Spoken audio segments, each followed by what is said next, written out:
वालेकुम व्यूअर्स, कैसे हैं आप लोग? सब ठीक ठाक हैं। बहुत अरसे बाद आज मैं वीडियो बना रही हूँ। बीच में एक फेज़ गुजरा है जिसमें आपको भी पता है कि मौसम बहुत ड्राई सा चल रहा है, तो उसमें वायरल इन्फेक्शन बहुत ही ज़्यादा फैला हुआ था और वो अनफॉर्चुनेटली उसने मुझे भी अपनी लपेट में ले लिया था। और ये 2 वीक्स जो हैं वो मेरे इसी तरह ही गुजर गए कि बॉडी एक्स और ये सारी चीज़ें।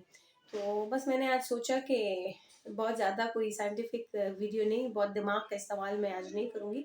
लेकिन एक क्वेश्चन जो मुझे रूटीन में मुझसे पूछा भी जाता है और मुझसे अक्सर मदर्स जो हैं वो आके कहती हैं कि हमारा बच्चा कुछ खाता नहीं है और ना खाने की वजह क्या है, हम उसे क्या दें। तो पहली चीज़ तो ये कि आप लोग पहले तो ये एनालिसिस करें कि आपका बच्चा अगर घर का खाना नहीं खाता तो पेट भरने के लिए वो कुछ तो खाता ही होगा। ये तो पॉसिबल ही नहीं है कि बच्चा कुछ खाता नहीं है, जो है वो कुछ भी नहीं खाता। कुछ भी नहीं से मुराद ये कि वो बाजार के आइटम, जंक्स आइटम जो है वो, जो जब भी मैं हिस्ट्री लेती हूँ उस तरह की मदर्स जो आके मुझे ये कंप्लेन करती है ना कि मेरा बच्चा कुछ खाता नहीं है, तो उनसे जब भी मैं हिस्ट्री लेती हूँ तो पता चलता है कि वो चिप्स भी खाता है, वो पापड़ भी खाता है, वो जूसेस भी पीता है बाजार के, वो टॉफ़ीज़, चॉकलेट्स, ये सारी चीज़ें खाता है, लेकिन नहीं खाता तो वो घर का खाना नहीं खाता।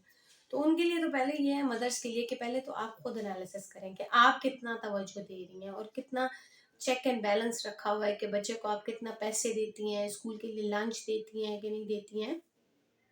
इन चीज़ों का ज़रा एनालिसिस आप रखें कि आपका बच्चा अगर घर का खाना नहीं खाता तो बाहर से वो कुछ ना कुछ पेट भरता है। आपको मैं बताऊं कि ये जितने भी चिप्स, पापड़ वगैरह हैं, उनका एक पैकेट 30 रुपीज़ का, जो एक पैकेट है ना, अगर बच्चा वो कंज्यूम करता है, वो 30 रुपीज़ वाला एक पैकेट, तो बच्चा 4 घंटे कुछ नहीं खाता, क्योंकि उसके ब्रेन को एक सिग्नल चला जाता है, एक उसकी वो सेटाइडी फीलिंग उसको चली जाती है कि बस आई एम फुल, स्टमक को ज़रूरत नहीं होती।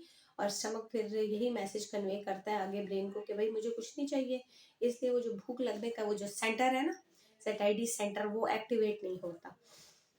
तो दूसरी चीज़ ये कि जो बच्चे इनिशियली, जो माएँ हमें कंप्लेन करती हैं कि ट्रांजिशनल फेज जो बच्चों का होता है, जिसमें माँ के दूध से उसको हम स्विच करते हैं नॉर्मल डाइट के ऊपर, यानी 6 माह की उम्र में जब हम कॉम्प्लीमेंट्री डाइट स्टार्ट करते हैं, तो उसमें बच्चा नहीं खाता। तो हमेशा पहली खुराक जो है, हर बच्चा वो स्पिट आउट करता है या डायरिया कर लेता है, या उसको उसी तरह स्टूल जो उसने खाया होता है एज इट इज़ वही चंकी स्टूल आना शुरू हो जाता है।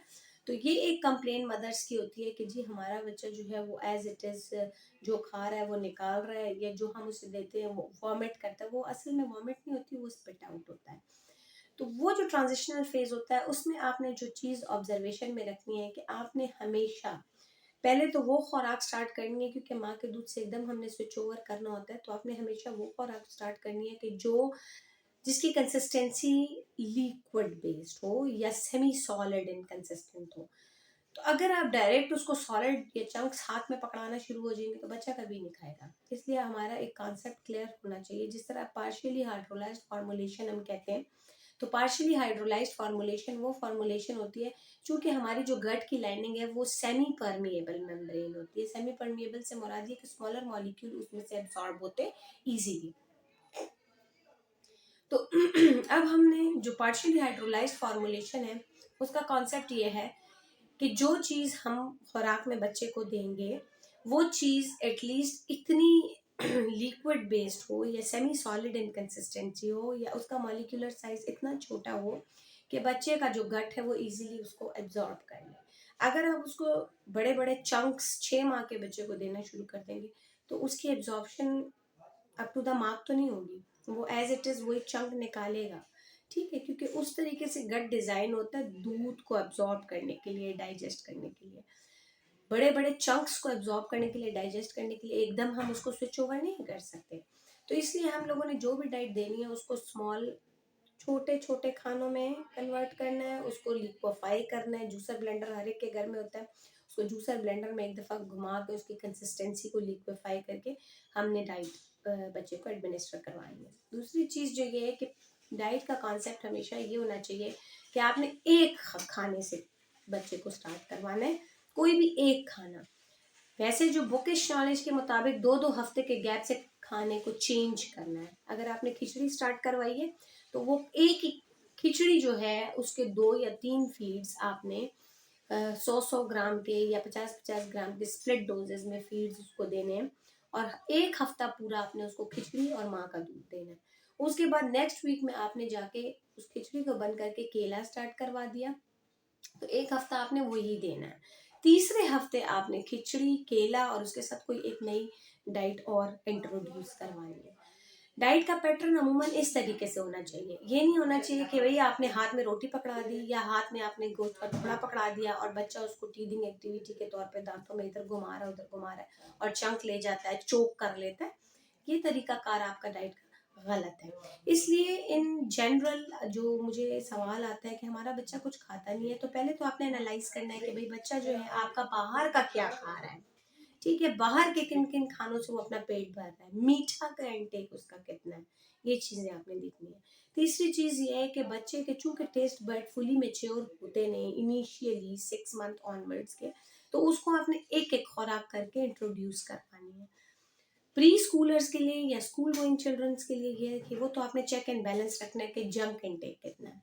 ठीक है, और जो आपके न्यू मतलब 6 मंथ से ऑनवर्ड 1 साल तक के बच्चे हैं, उनमें आपने डाइट को बिल्कुल ही मतलब हम कह सकते हैं बड़े एक इंटेलिजेंट वे से स्टार्ट लेना है कि आपने एक खुराक से स्टार्ट लेना है, 1 हफ्ता वही डाइट देनी है, फिर नेक्स्ट वीक चेंज करनी है, फिर उससे नेक्स्ट वीक आपने 3 डाइट्स को इकट्ठा यानी पहली, दूसरी और तीसरी। आइडियली तो 2-2 हफ्तों का गैप है, लेकिन मैं आपको ये कहूँगी कि 1 हफ्ते के गैप से आप डाइट को स्विच ओवर करें नेक्स्ट डाइट पर, और बच्चे को स्लोली एंड ग्रेजुअली खुराकों का आदी करें। ये एक जनरल सी वीडियो थी जो मैंने उन माओं के लिए बनाई है जिनको हमेशा से ये कंप्लेन रही है कि भाई हमारे बच्चे कुछ खाते नहीं हैं, हमारे बच्चे जो हैं हम उनको नई नई डाइट्स इंट्रोड्यूस कराते हैं वो नहीं खाते। आजकल के बच्चे जो हैं उनमें आजकल के क्या हमेशा से सारे बच्चों में एक चीज़ है कि हमने उनकी हैबिट डेवलप करनी है। बच्चों को आपने समझाना है, ना कि बच्चे हमें डिक्टेट करेंगे। देखिए, मैं हर माँ को यही कहती हूँ कि हम लोगों को अल्लाह पाक ने इस दुनिया में इनके लिए वसीला बना के भेजा है। अगर बच्चे खुद से हम पे अपनी बातों को इम्पोज करने लगेंगे ना, तो फिर पेरेंट्स का कोई फायदा नहीं है। पेरेंट्स उनको अगर नहीं समझा पाते, पेरेंट्स उनको नहीं गाइड, क्योंकि हर जिंदगी की मुश्किलात हमने फेस की होती हैं, हमने बच्चों को गाइड करना होता है, बच्चों ने हमें गाइड नहीं करना होता है। हाँ, फ्लेक्सिबिलिटी होनी चाहिए आपकी तरबियत में, लेकिन फ्लेक्सिबिलिटी भी उस हद तक कि जहाँ पे बच्चों का फायदा आ रहा हो। जहाँ बच्चे अपना नुकसान कर रहे हैं वहाँ पे पेरेंट्स एटलीस्ट उनको ये ज़रूर गाइड करेंगे कि इस खुराक को आपने इस तरीके से लेना है, इस डाइट को आपने ये लेना है, ये चीज़ आपके लिए अच्छी है, ये चीज़ आपके लिए बुरी है। अच्छी बुरी खुराकों को जहाँ मैंने आपको बताया है कि आपने बच्चों को ये चीज़ें गाइड करनी है कि आपके लिए ये चीज़ बेहतर है, ये चीज़ ठीक नहीं है, आप ये चीज़ खाएंगे तो आपकी ग्रोथ एंड डेवलपमेंट किस तरीके से होगी। देखिए, बच्चों को गाइड हमने करना है, बच्चों ने हमें गाइड नहीं करना। प्लस ये जो चिप्स पापड़ हो गए, ये जो जंक्स हो गए और ये जो बाजार की चीज़ें, बहुत ज़्यादा शुगर इंटेक, ये हमारे ब्रेन को, मैंने आपको पहले भी बताया, एक सिग्नल भेजता है कि भाई I am full and I don't need. तो वो जो हमारा एक हंगर सेंटर है, हमारा सैटिस्फैक्टी सेंटर एक्टिव रहते हैं और हमारा जो हंगर सेंटर है ब्रेन के अंदर, तो वो इनएक्टिव हो जाता है, क्योंकि वो ब्रेन की तो स्टेपल डाइट हमारी आपको पता है कि ग्लूकोज है। ठीक है, तो ब्रेन को तो वो सिग्नल आ गया होता है कि भाई मैं फुल हूँ और मुझे खुराक नहीं चाहिए, तो हमारा हंगर सेंटर उस तरीके से एक्टिव नहीं होता। अब ये सारा कुछ, ये पैटर्न, ये मैंने उन माओं के लिए बनाया है। ये सारी वीडियो जो है, ये जनरल वीडियो मैंने उन मदर्स के लिए बनाया है कि जो कहते हैं कि हमारा बच्चा कुछ खाता नहीं है। तो बच्चों के खुराक पर आदी करना, बच्चों को खुराक स्टार्ट करवाना, उनको आदत, उनको हैबिट डेवलप करवाना, उनको बाहर की चीज़ों के मुतालिक समझाना, ये माओं का काम है।